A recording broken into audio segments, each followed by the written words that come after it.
Chers amis congolaises et congolais, c'est encore moi, votre frère Babi Balukuna. Je suis ici devant le palais du peuple. Ce palais-là, c'est notre palais. C'est normalement ici que je devais être pour vous représenter comme député national. Cela n'a pas été possible, malheureusement, à cause de nos 6 patrons de Langa Star. Mais je suis en train de continuer à vous représenter même en étant dehors. Ce palais que vous voyez, c'est le palais de la population, du peuple. Mais 6 individus, 6 personnes ont décidé de faire de cette maison, de ce palais, Zungu à ma famille. Zungu ya famille na bango. Là où eux vont être, s'ils n'y sont pas, que leurs enfants les représentent dedans. C'est contre ça qu'on s'insurge jusqu'aujourd'hui et nous n'allons pas céder à cette pression. Avec cette pression, je suis venu au palais du peuple parce que c'est ici, bien entendu, que nous allons nous retrouver, vous et moi, tous les indignés de la République. Nous allons nous retrouver ici le samedi 18 mai 2024 pour sortir le chef de l'État du trou où les 6 patrons sont en train de l'amener. Vous avez voté pour Félix Tshisekedi. Que vous ayez voté contre lui, il est le président de la République, garant du bon fonctionnement des institutions. Si certains individus veulent l'amener sur une voie, il nous appartient à nous de le sauver. Je l'avais dit hier, aucun Congolais ne peut être pour l'échec de Félix Tshisekedi parce que s'il échoue, il s'en ira, lui et sa famille biologique et politique, et il n'y aura aucune sanction contre lui. C'est la Constitution qui est ainsi faite et les lois de la République. Joseph Kabila est là, Congolais atamoko asala Joseph Kabila likambo azate parce qu'il est protégé par la loi.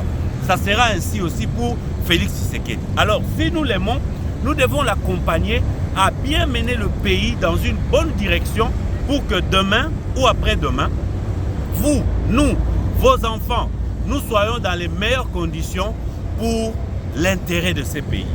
Malheureusement, les 6 patrons, vous les connaissez. Hier soir, nous apprenons que Bahati Lukwebo a retiré son fils pour remplacer une dame de son parti qui est du Haut-Katanga, de Olomami. Voilà. J'aimerais vous apaiser, chers amis. Il était juste contraint, le vieux Maradona était contraint par la géopolitique. Il y avait déjà Vital Kamerhe, candidat sur la liste comme président, et ajouter encore quelqu'un de l'Est comme questeur, c'est-à-dire qu'on aura à ce moment-là 2 représentants dans le bureau et l'assemblée pour la province Moko. Yango est contraindre Bahati. Félicitations à maman Wanapo, chancelier Pamba et Kouelié. Papa Bahati, ndengo longoli mwana na yo parce que géopolitique, pas parce que biso to sali oppression ou parce que bon sens c'est salikati na yo. Komeka komemaye na gouvernement ya mama Judith tuluka te. Bomba ye na ndaku.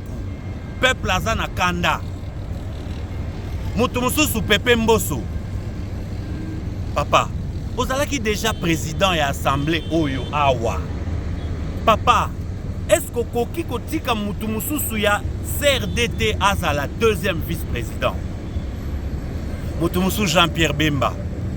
Mutu mususu Jean-Pierre Bemba. Est-ce que moyens alite ozo ndeko na biso mama Caroline Bemba?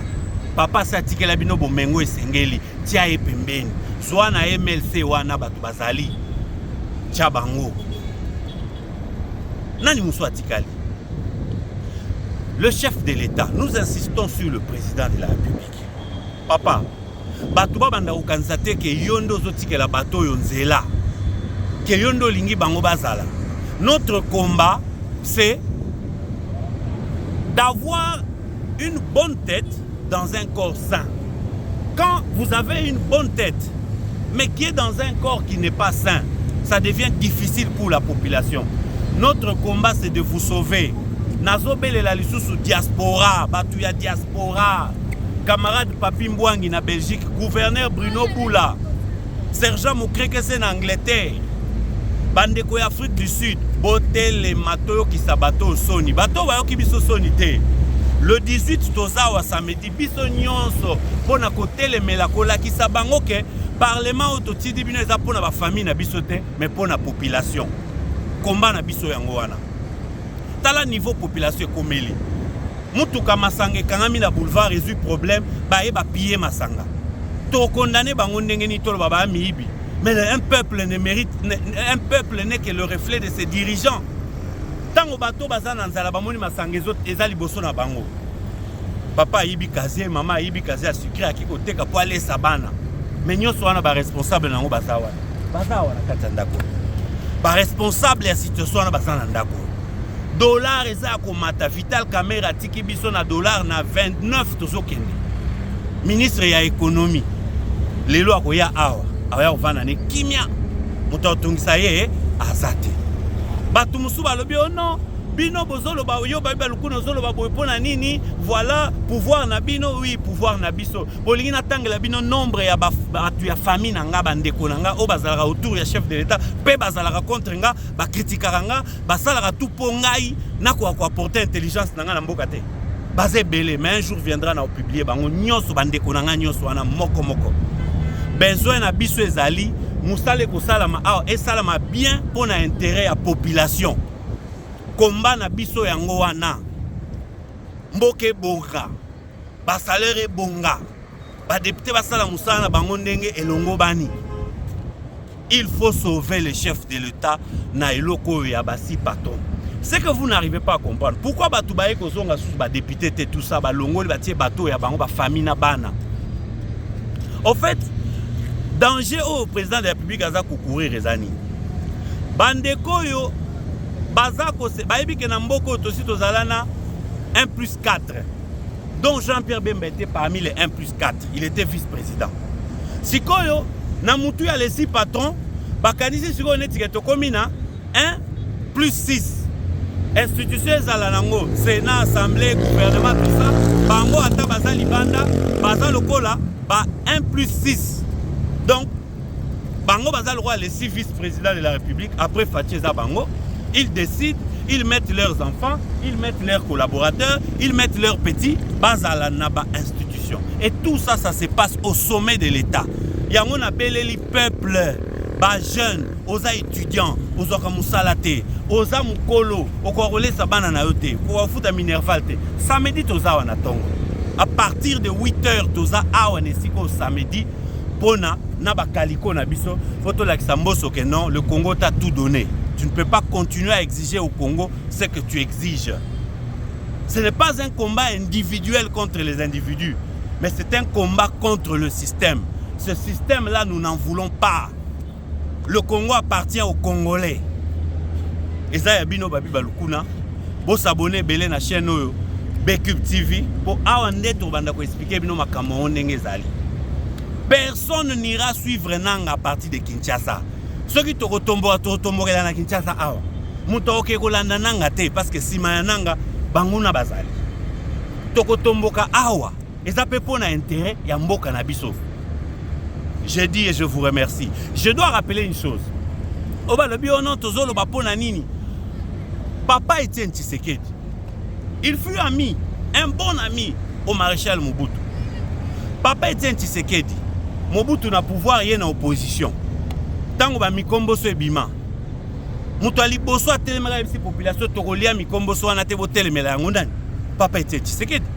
Ça ne veut pas dire que parce que biso toza batu ya Fathi toyebani na Fathi tobunda na Fathi nde batu moko baye autour ya président ba brigadier bazo memaye na libulu ya bankosi. Nous devons accompagner cela. Non, non, non, non.